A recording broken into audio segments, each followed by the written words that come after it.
මල්ලි මොකෝ කේස් එක අයියේ එනවා අයියෙන් නැද්ද නංගිගේ හෝම් කමින් එකට කොමල්ලි කේස් එක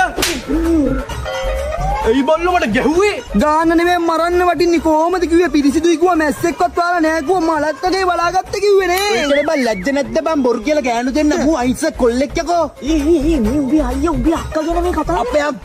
අපේ අක්කට මුකුත් වහලා නෑ කොල්ට මැස්සෙක්වත් අහලා නෑ අපේ අක්කට ගැද්ද කතා කියලා අහුවෙන්න එපා ඈ මේ මල්ලි උඹට කොතන හරි වැරදිලා තියෙනවා පොඩ්ඩක් හොයලා බලලා කතා කරපන් හරිද හොයලා බලලා කතා කරන්න හොයලා බලන්න මේ යකෝ මම රැවටිලා තියෙන්නේ මම සෑහෙන රැවටුණා උඹලා මාව රැවට්ටුවා මම විතරක් නෙමෙයි උඹලා රැවටෙන්න ඕනේ මාත් කරේ බොරු යකෝ තොපි හොයාගෙන ඉද්දි මං කිව්වා නේද උඹලට මට ගෑනු නෑ මං වැරදි වැඩ කරන්නේ නෑ කියලා යකෝ මට ගෑනු ඉන්නවා මං වටේ යනවා මං බඩු ගන්නවා මං ඉස්පායනවා අකප්පා නැත්තම් තෝගේ නංගි මාර කෙල්ලෙන්නේ යකෝ යකෝ අපි තලවත් උකට යන්නේ භාවනා කරන්න මේ යකෝ අපි යන්නේ ඉස්පා ගිහින් අපි බඩු ගහන්න යකෝ යන්නේ එක කඩවල් වලට ගහන්නේ කන්න නෙමෙයි යන්නේ බඩු ගහන්න යකෝ අපි යන්නේ අන්න ඒකයි උඹ දැනගනි උඹ හිතන් හිටියේ උඹ රවට්ටල උඹ ඉන්න කියලා නෑ යකෝ මමත් උඹලව රැවට්ටුවේ කරේ යකෝ මමත් උඹලව රැවට්ටුවා අඩෝ මූ බලංකෝ බඩුකාරේ රටවට කියලා බඩු වල මේ පවුලම රැවට්ටුවා යකෝ තමයි යකෝ තෝ මාව රවට්ටුව විදිහට මම තෝ රැවට්ටුවා අයි තෝ හැප්පෙන්නේ යකෝ ටැන්ටල් එක තෝ එළියට එද්දි අනිවාර්යෙන් තෝගේ ඔළුවෙන් දෙති ඉස්පිතාලේ ආන්නේ ඔක්ටගේ ආන්නේ නල්ලමලේ බඩුව අන්නේ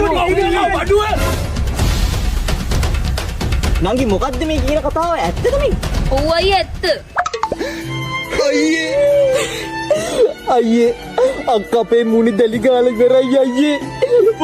අපේ නංගි අපිට කරපු අවේනම්බුව බලපන් අපි ඉවරයි අයියේ මොමන පිළිගන්න කැත වේගි